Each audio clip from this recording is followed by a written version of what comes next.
Hello, my name is Carter Christensen. I will be presenting today on my research surrounding field focusing for implantable telemetry antennas. I'd also like to take this moment to thank my advisor, Dr. Cynthia First, for all of her help in this project. A little bit of background on this project is looking at implantable medical devices, or IMDs. We see that there are many different applications of implantable devices, some of which can be seen on this slide here. However, implanted devices present a problem in that they require antennas in order to communicate. As these devices become smaller, they will require smaller antennas. Additionally, some applications may support a less invasive method of implantation, but that would also require smaller antennas. The reason smaller antennas are an issue is because they are more heavily affected by the lossy nature of the body, which makes it really hard to design and work with small IMDs. One possible solution involves examining field focusing systems, which use a conductive biopolymer that can be 3D printed into the body. Previous research done by professors here at the University of Utah examined a plane wave onto a model of the body which utilized these conductive, utilize the focusing system. My proposed research will expand on this by implementing an antenna system. We do have a few constraints in working with this project. The first is with frequency. The FCC regulates frequency for medical devices. And one such band is called the med radio band and is given here on this slide. However, in the lab, the closest we can get is the ISM band, which has a frequency of 433 megahertz. So that's the frequency I will be using. The second constraint we have is with specific absorption rate, or SAR. This is the amount of power which can be safely absorbed by human tissue. The FCC limits this to 1.6 watts per kilogram. In designing a solution for this, I chose to break it up into 3 parts. Part 1 involves researching commercial telemetry antennas and simulating a realistic antenna system. Part 2 then takes that system and implements polymer-based field focusing for augmentation of transmission. Finally, I will evaluate the effect of variability and misalignment of the system. In examining the results, I chose to first start with a dipole antenna. The reason for this is because dipole antennas are very simple and easy to understand what's going on. We start with the similar 3-layer tissue model of the body that was used in previous research. And we have values for tissue properties shown here on this table. We then implant the antenna, the implanted antenna, 20 millimeters into the muscle tissue.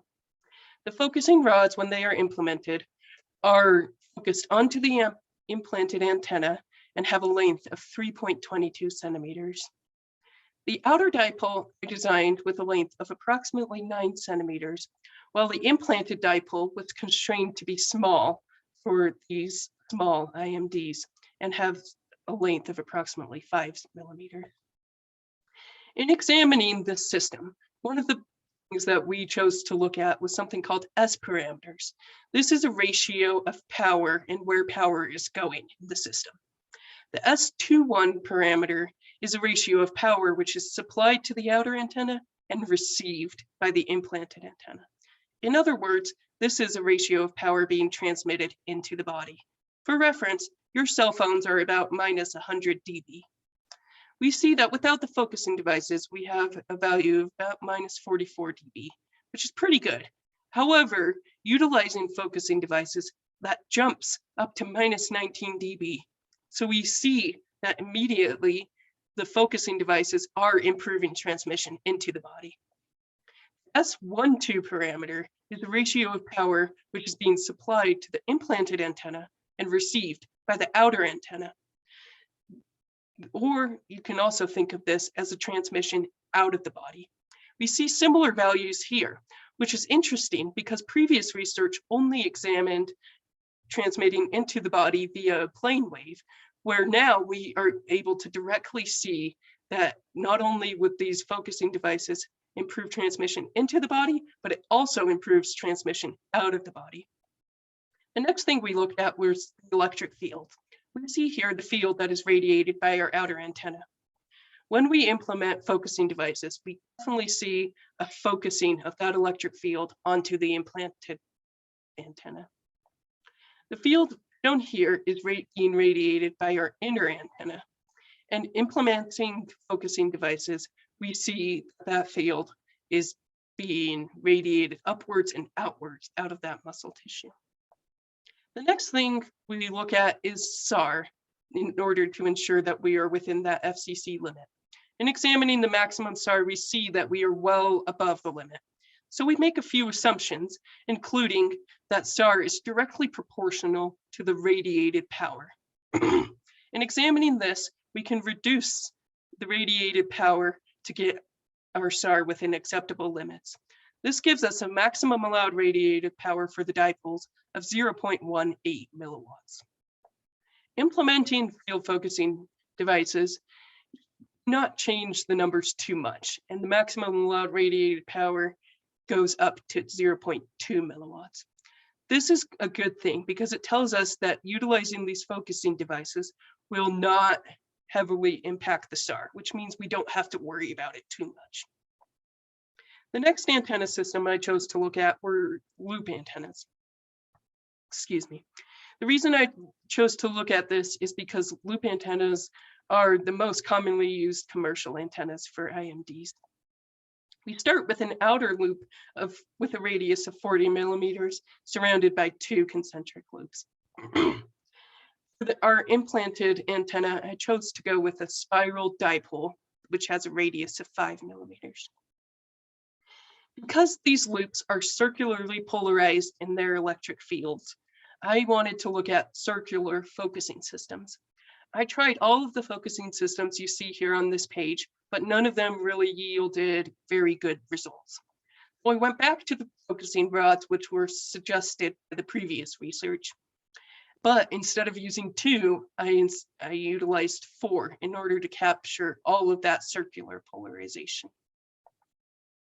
In examining transmission into the body, we do see some improvement, although it's not as drastic as the improvement we saw with the dipoles. In examining transmission out of the body, we see a similar story here. In looking at the electric fields, we see that implementing focusing rods does improve or does focus the electric field somewhat, although it is kind of hard to see. You can observe this yellow line traveling down those rods. However, it's a little bit easier to see when we look at the focusing devices implemented the electric fields being radiated by our inner antenna. We definitely see more focusing going on there, but not as much as with dipoles. With the SAR, we see, because we have a much smaller radiated power, we have a much smaller allowed radiated power. So this is 0.05 milliwatts, which is much smaller than the dipoles. However, utilizing the focusing rods, we see still doesn't change it that much. So that is a good thing. When I observed that the dipoles responded so much better to the focusing systems than the loops did, I wanted to examine another system. The reason for this is because dipoles are linearly polarized, and the body is a polarizing material. That means that the electric field in real life, which is radiated by a dipole, most of it would get reflected by the body. So we need a circularly polarized antenna system. One such circularly polarized antenna system is cross dipoles, which are circularly polarized but still have that same shape that I hoped would interact well with the focusing rod. I chose to use the same measurements as the original dipole, but duplicated and set into this cross shape we see here. And I did the same thing for the implanted dipole. The focusing rods, instead of like with the loops, I utilized 4 of them. Now, in examining the transmission, the reason that the cross dipoles are circularly polarized is because each dipole, or the dipoles, are excited simultaneously, with one being 90 degrees out of phase from the other. That gives it that circular polarization. Now, the software I was using handles simultaneous excitation in a specific way and outputs data in F parameters instead of S parameters.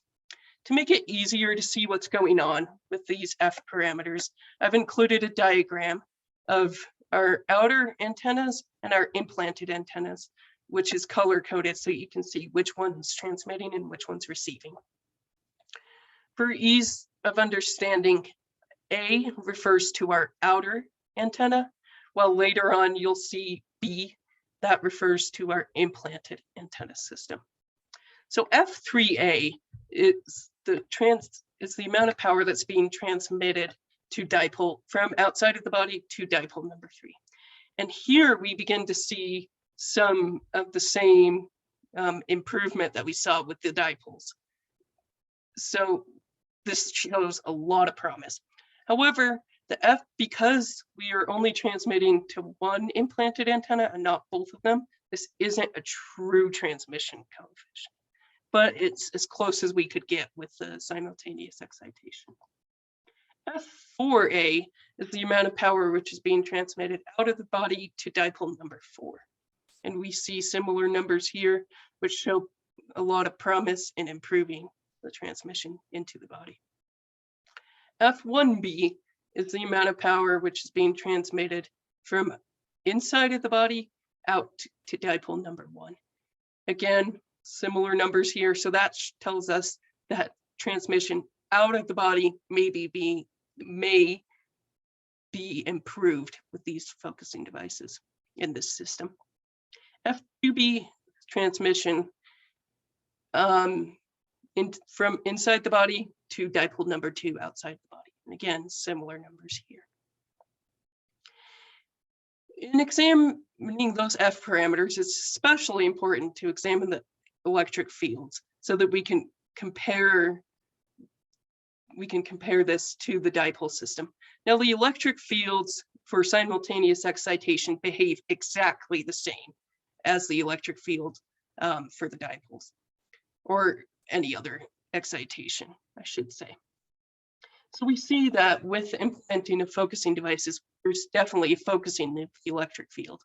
This tells us that although the F parameters are not true transmission coefficients, they may be sufficient for our analysis. The fields radiated by our inner antenna also show similar improvement when utilizing the focusing devices. So that tells us that the transmission out of the body can be approximated by those F parameters as well. Now, normally we would look at SAR at this point. However, the software I was using does not calculate SAR under simultaneous excitation. So I don't have that here. Instead, we will move on to the conclusion of this data. In conclusion, S and F parameters, looking at those, we see that field focusing devices improve transmission in both dipole and coil antenna systems, although the dipoles do interact with those focusing devices better. However, the small size of our implanted antenna gives us a poor reflection, and those may need to be improved with a matching network. In looking at the electromagnetic fields, we can see that focusing is best accomplished by utilizing rods instead of rings or ellipses in all cases. The electromagnetic fields of both dipole and coil antennas can be focused onto an implanted antenna as well. Finally, in looking at SAR, we see that the field focusing devices have a negligible impact on the specific absorption rate. but both systems must be designed with the maximum allowed radiated power in mind. With future work, I hope to complete my performance of variability testing, in which I am examining variations in conductivity, size, and position of those focusing rods. Finally, in tying all of this back to applications for IMDs, we see that biopolymer focusing rods can improve the transmission of IMD antennas. However, because the biopolymer must be implanted into the muscle tissue, this application is best suited for torso implants, as seen here in this deep brain stimulator. We see that the neurostimulator is implanted into the upper torso. So this would be a great candidate for this application. Finally, I'd like to close with my references, and I thank you for your time.